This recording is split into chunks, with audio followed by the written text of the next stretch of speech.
नेपालको 3 दिने भ्रमण सकेर चिनिया कम्युनिस्ट पार्टीका पोलिट ब्युरो सदस्य युआन च्याचुन स्वदेश फर्किए।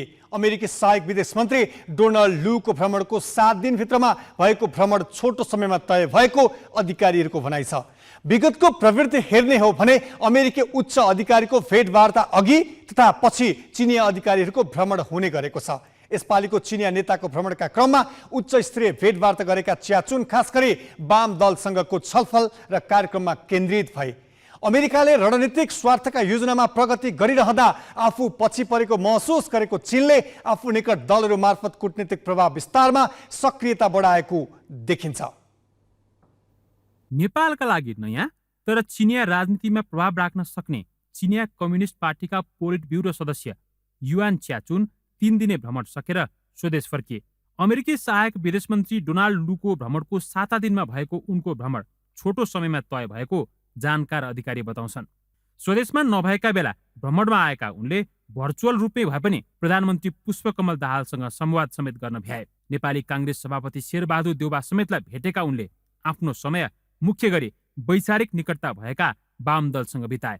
माओवादी केन्द्रको निम्तोमा आएको भनिएका उनले एमाले अध्यक्ष केपी शर्मा ओली, सभामुख देवराज घिमिरे, राष्ट्रिय सभा अध्यक्ष गणेश तिमल सिन्हासँगै नेमखिपाका नेताहरूसँग समेत भेट गरे। सीमावर्ती सिन्धुपाल्चोक जिल्लामा गरिबी निवारणका लागि परियोजना घोषणा गरे। यसले चीनले वामदल मार्फत नेपाली राजनीतिमा प्रभाव विस्तार गर्न चाहेको देखिन्छ। पहिले पार्टी चाहिँ अत्यन्त महत्त्वपूर्ण एउटा इन्स्ट्रुमेन्टको रूपमा आयो, जसले नेपाली विदेश नीति सञ्चालकहरूलाई अत्यन्त कन्फ्युज बनाएको छ। अहिले उहाँ आएर $145 मिलियन दिने भनेर घोषणा गरिदिनु भयो। कुन प्रोग्राम कसलाई दिने, कुन एग्रिमेन्ट अर्थ मन्त्रालयसँग कुरो भएको नभएको के भएको त्यसबारेमा कुनै छलफल भएको छैन हैन। पार्टी टु पार्टी रिलेसन हुन्छ र हुनु पनि पर्छ, तर यहाँ पार्टीले राज्यसँग सम्बन्ध बनाउन खोज्यो क्या अहिले चाहिँ। र उनको यो भ्रमण हेर्दाखेरि मैले के देखेँ भने कि चीनले पार्टीको थ्रु राज्यसँग, नेपाली राज्यसँग सम्बन्ध बनाउन खोजेको छ। चीनका नेताहरू मात्र होइन, नेपालका वाम दलका नेताहरू समेत पछिल्लो समय बाघको चीन दौडाहामा छन्। विगतमा देशको संस्थापनसँग निकट सम्बन्ध राख्ने चीनले अहिले रणनीति बदलेर वाम दलसँग सहकार्य बढाइरहेको छ। खास गरी नेकपाको फुट र एकता अनि एमसीसी विवादका बेला चीनको नेपालमा सक्रियता बढेको थियो। तर यहाँका वाम दल मार्फत भरमग्दुर प्रयास गरे पनि एमसीसी रोक्न चीन सफल भएन र अहिले एमसीसी कार्यान्वयनमा अघि बढ्दा चीनसँग भएका सम्झौताहरूको कार्यान्वयन स्तर कमजोर छ। खास गरी डीआरआईमा प्रगति भएकै छैन। अझ अमेरिकी उच्चस्तरीय भ्रमण लगत्तै हुने चिनिया भ्रमणको अन्तर्य यसैसँग लुकेको छ। कहिले हाम्रो प्रधानमन्त्रीले म भारत नगइकन चीन जान्न भन्नुहुन्छ, कहिले बुवा फोरमको मिटिङमा चीनले बोलाउँदाखेरि मलाई उता जानु पर्यो भन्नुहुन्छ, कहिले हामीले रसियाको विरोधमा एउटा युक्रेनको पक्षमा भोट हाल्छौँ। एमसीसी पास नहुने यहाँ एउटा डाइनामिक्समा बढ्ने हो। फेरि एमसीसी पास भयो, चाइना एकदमै दुखित भएको जस्तो देखियो। अब त्यत्रो ट्रान्स हिमालयन इन्टिग्रेटेड कनेक्टिभिटी नेटवर्कको अवधारणा अन्तर्गत खड्ग ओली प्रधानमन्त्री भएको बेलामा त्यति धेरै 6-7वटा सम्झौता भए, नाका खोल्ने भनेर भए, केही पनि भएन। अनि यसले गर्दाखेरि एउटाप्रति अर्को सशङ्कित छन्, त्यस भएर आइराख्छन्। विश्व महाशक्ति बन्ने लक्ष्य नै निर्धारण गरेर आक्रामक विदेश नीति अपनाइरहेको चीनको प्रभाव रोक्न झनै आक्रामक रूपमा अमेरिकाले हिन्द प्रशान्त क्षेत्रमा क्षेत्रीय शक्तिहरूसँग सहकार्य बढाइरहेको छ। यस्तोमा नेपालमा दुबईको भू राजनीतिक प्रतिस्पर्धा बढिरहेको छ। पश्चिमासँग निकट ठानिने काङ्ग्रेस अनि चीनले आफू निकट ठान्ने वाम दलबीच सत्तामा आलो पालो चलिरहँदा उत्तरी छिमेकीको चासो बढ्नु अनौठो होइन। तर नेपालको आन्तरिक राजनीतिमा भित्रैसम्म जोरा गाड्ने र सूक्ष्म व्यवस्थापनमा समेत उनीहरूको होड देखिनु चाहिँ नेपाल कूटनीतिक रूपमा कठिन अवस्थामा फस्न सक्ने सम्भावनाको संकेत हो। क्यामेरामा योगेश लामाका साथमा पवन पौडेल, ग्यालेक्सी 4K, काठमाडौँ। नेपालसँग पुरानो मित्रता रहेको देश चीनको पुरानो नीति आधिकारिक संस्थापनसँगको सम्बन्ध हो।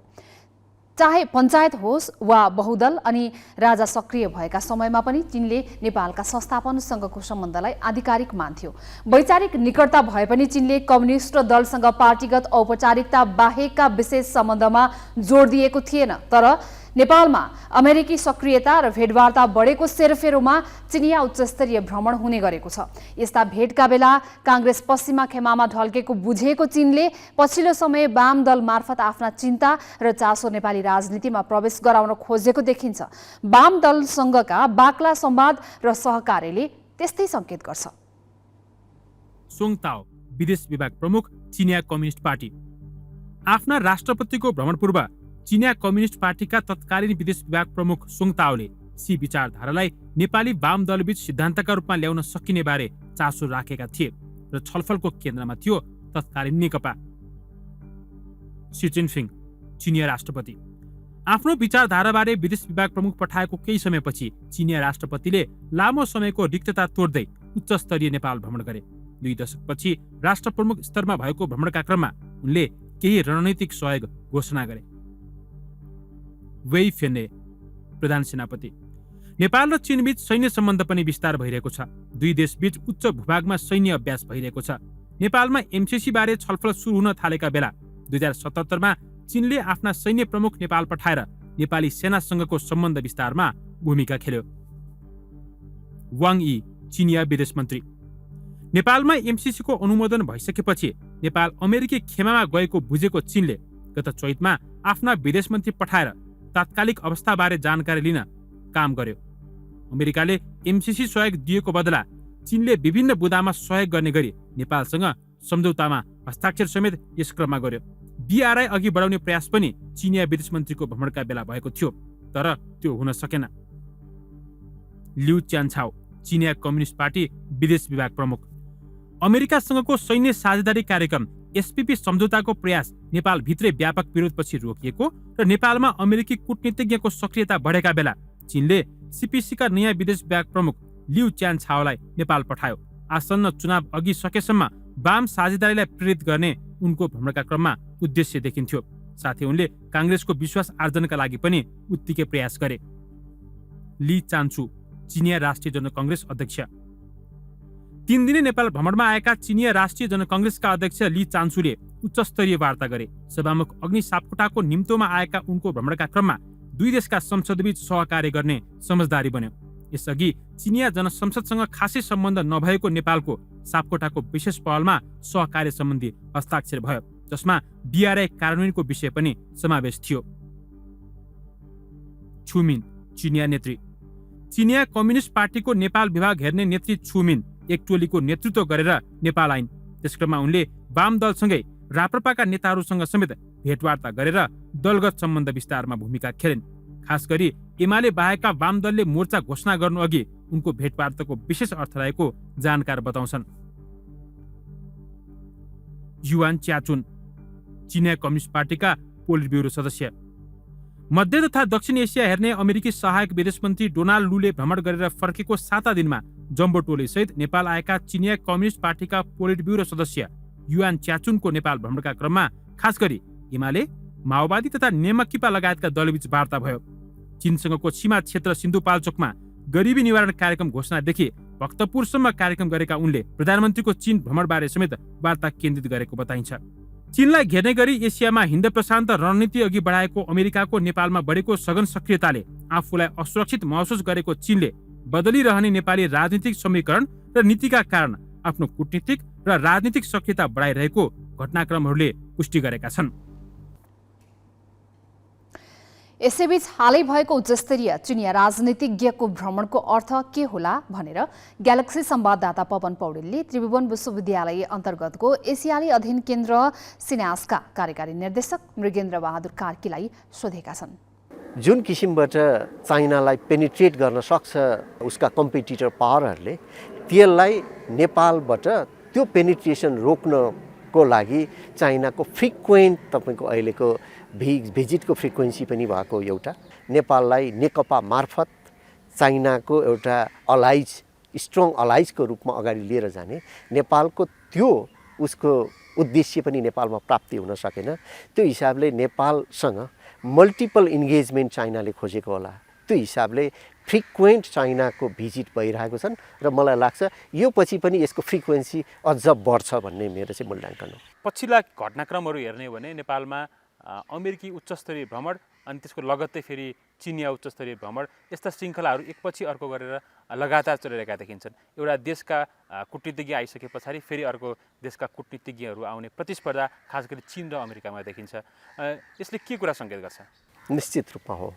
र अर्को मलाई यो फ्रिक्वेन्ट भिजिटमा नेपाल यदि स्ट्रङ हुन्थ्यो र नेपालमा फ्रिक्वेन्ट चाइनाको त राष्ट्रपति नै आउनुभयो, अमेरिकाबाट त्यहाँका विदेश सहायक मन्त्रीहरू साउदी एसियालाई हेर्ने फ्रिक्वेन्ट भिजिट भइरहेछ र नेपाल सरकारले लिने जुन रणनीतिहरू छन् र जुन पोलिसीहरू छन् त्यो पोलिसीप्रति त्यति धेरै विश्वस्त नभएको पनि सूचक हो जस्तो मलाई लाग्छ। केही समय अगाडि प्रधानमन्त्री पुष्पकमल दाहाल भारतको भ्रमणमा गए र उनले चाहिँ चीनको बुआ फोरमको निम्तोलाई व्यवस्था गरेका थिए र अब उनी चीन भ्रमणमा जाँदैछन् र प्रधानमन्त्रीको चीन भ्रमण पूर्व अमेरिकी अधिकारीहरूको नेपाल भ्रमण पछाडिको यो उच्चस्तरीय चिनिया भ्रमण जसमा नेपालका विभिन्न कम्युनिस्ट दलहरूसँग सघन खालको वार्ताहरू पनि भइरहेको देखिन्छ। यसको अर्थ के हुन्छ? भारतको आँखाबाट मात्रै नहेरेर नेपालसँग डाइरेक्ट हाम्रो चाहिँ सम्बन्ध राख्ने भन्ने खालको पनि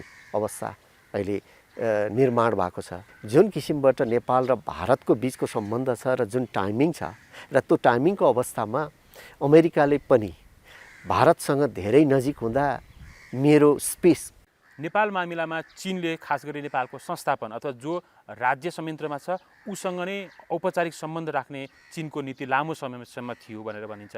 तर पछिल्लो समय त्यसमा बदलाव आएर चीनले देशभित्र पनि खास गरी आफ्नो आस्थागत मिल्ने दलहरूसँग बढी निकटता कायम गर्न खोजेको हो। हामी अनुयायीको रूपमा सँगै छौँ, तर सिटिजनसिप बेसको आधारमा इन्डिया र नेपालको सम्बन्धमा प्रशस्त समस्या छ। त्यो समस्याको आधारमा एक खालको हामीसँग सोचको निर्माण भएको छ, तर त्यो सोचको प्रतिनिधित्व नेपालको राज संस्था र नेपालको वामपन्थी शक्तिहरूले गर्छ।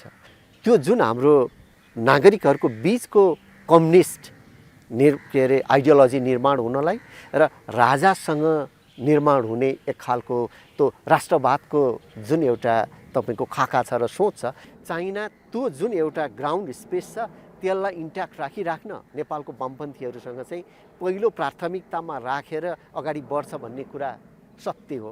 त्यो फर्स्ट हुँदाखेरि सिङ्गल मेजोरिटी ल्यायो या तपाईँको सिङ्गल लार्जेस्ट पार्टीको रूपमा गयो भन्दा नेपाली कङ्ग्रेसलाई पनि हामीले आइसोलेट र इग्नोर गरेर जान सक्दैन भन्ने बुझाइ पनि चाइनिजहरूको छ भन्ने मेरो अर्को बुझाइ हो। उनीहरूको एउटा प्रयास जति बेला नेकपा गठन भयो त्यो अवस्थामा चाहिँ यहाँले राख्नुभएको वामपन्थीहरू मार्फत धेरै सजिलो हुन्छ भन्ने उहाँहरूको बुझाइ थियो जस्तो लाग्छ।